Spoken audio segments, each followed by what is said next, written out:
Assalamualaikum warahmatullahi wabarakatuh. Sahabat budaya, salam jumpa lagi bersama saya Muhammad Bayu Witakto. Tadi di awal saya sedikit memperagakan perang kembang, yaitu perang antara Janaka, biasanya juga anak turunnya Abimanyu dan seterusnya, dengan Buto Cakil. Buto Cakil ini biasanya ini kesukaan anak-anak kecil. Wah, karena sangat lincah, ini Buto yang sangat lincah, berbeda sendiri karena perawaannya yang kurus, ya. Arjuna juga kecil begitu, perawaannya Cakil ini kurus. Wah, ini Pak, kesempatan dalang biasanya ketika wayang kulit itu untuk menunjukkan kepiawaiannya dalam memainkan dua tokoh ini. Perang, namanya perang kembang. Nah, kita akan mengupas sedikit mengenai perang kembang dan filosofinya di situ. Karena kenapa disebut perang kembang? Karena ini adalah perang kembanganing urip, ya. Karena manusia itu harus senantiasa berperang. Karena berperang dengan siapa? Ya, sebenarnya ini diri melawan dirinya sendiri, ya. Jiwa dan nafsu. Dalam bahasa Arab tuh nafsu itu ya jiwa itu sendiri. Berarti sebenarnya perang dalam diri manusia sendiri. Kenapa begitu? Karena manusia untuk menjadi dewasa dalam proses pendewasaan diri itu harus senantiasa mau merevolusi dirinya, mempertajam intuisi dan kekritisannya terhadap diri sendiri, bukan kekritisannya terhadap orang lain, terhadap masalah, terhadap fenomena, bukan, tapi terhadap dirinya sendiri. Itu yang disebut dewasa. Sehingga di situ akan muncul kebijaksanaan dalam pengamalannya, akan menghasilkan kebajikan, begitu. Ya, memang manusia itu senantiasa bersusah payah, diciptakan oleh Allah Subhanahu wa taala. Nah, itu laqad khalaqnal insana fi kabad. Ya, itu dalam surat Al-Balad sudah difirmankan oleh Allah semacam itu. Nah, perang kembang ini menarik karena sebenarnya ini tidak ada dalam cerita Ramayana maupun Mahabharata begitu. Cakil juga tidak ada. Ini murni kreasi dari para bujangga, para punden kita, sebenarnya untuk media dakwah, untuk media refleksi terhadap diri, mengingatkan bahwa diri itu senantiasa harus merevolusi dirinya, bukan saja merevolusi mental terhadap, tapi merevolusi diri. Biasanya perang kembang ini setelah goro-goro adegannya. Goro-goro nanti kapan waktu nanti kita akan kupas tersendiri mengenai goro-goro. Tapi biasanya perang kembang itu setelah goro-goro. Ya, goro-goro itu biasanya menggambarkan 4 nafsu manusia, yaitu nafsu amarah, sufiyah, luama, kemudian juga mutmainah, yaitu semar. Mutmainah itu ketenangan, maka semar itu digambarkan tenang.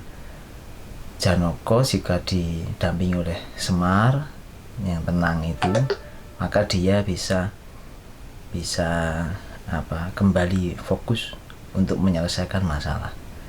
Nah, ketiga karakter itu amarah, sofia, luamah. Ya, penggambarannya semacam itu. Nanti di kesempatan lain kita akan kupas lebih dalam. Maka didampingi oleh itu, kalau kita bisa mengendalikan, ya, mengendalikan 4 nafsu kita itu, kita akan masuk dalam hutan, ya, diceritakan begitu, hutan penyesatan. Di situ untuk kita bisa muhasabah, ya, kita harus bisa menemukan karakter-karakter buruk kita, dan kita perangi sendiri karakter-karakter buruk kita itu, yang kemudian diwakili dalam hal ini adalah cakil, ya. Cakil ini betapapun buta, tetapi dia digambarkan piyayinya buta, ya. Dandanannya itu ya dikarakterkan mirip dengan ya ini termasuk priyayi, ya, dalam keraton buta keburukan begitu, ya. Dia bawa keris juga. Nah, ini karakter cakil ini salah satunya dicirikan begitu. Dan juga punya bibir maju, giginya ya menyeringai begitu. Bentuk bibir bawah itu lebih maju daripada gigi yang atas, ya, bibirnya gitu, ya. Matanya sipit, artinya dia tajam, gerakannya lincah. Ya sebenarnya begitulah manusia, gitu. Keburukan manusia itu lincah sekali. Keburukan manusia itu untuk menemukan aib orang lain itu sangat lincah, cepat sekali. Tapi untuk menemukan keburukan diri sendiri agak susah, ya gitu. Nah, itu berapa karakter cakil, ya, gerakannya lincah, tetapi mesti digambarkan dia di akhir itu akan terbunuh oleh senjatanya sendiri. Nah, ini manusia. Kalau kita tidak bisa mengendalikan, tidak bisa mengelola komunikasi, tidak bisa mengelola hidup, maka kita bisa akan terbunuh oleh watak jahat, watak keburukan kita sendiri. Maka biasanya diungkapkan, mulutmu harimaumu, tweetmu harimaumu, dan seterusnya, ya. Itu biasanya yang diungkapkan, ya, karena kalau kita tidak bisa mengendalikan itu, bisa jadi itu menjadi mara bahaya, menjadi malapetaka buat kita sendiri. Itulah karakter dari cakil ini. Tapi jika kita bisa mengendalikan cakil ini, maka sebenarnya cakil itu akan terbunuh dengan senjatanya dia sendiri, gitu, ya. Memang tidak bisa dibunuh dimatikan oleh Janaka itu, biar dia mati dengan dirinya sendiri, senjatanya dia sendiri. Kalau kita nggak bisa kok membunuh karakter kita yang buruk itu, karena sebenarnya itu muncul bawaan, ya, digambarkan semacam itu. Nah, begitu kita bisa melewati hutan sesat itu, penyesatan yang kita masuk dalam alas gung liwang-liwung kehidupan kita setiap kali itu kan masuk dalam satu tempat, satu kondisi yang kita tidak mengenali, semacam itu. Kita akan muncul rasa gelisah, ya, rasa insecure dalam bahasa asingnya begitu, bahasa Inggrisnya, ya. Itu wujud karakter cakilnya. Kita harus bisa mengendalikan itu.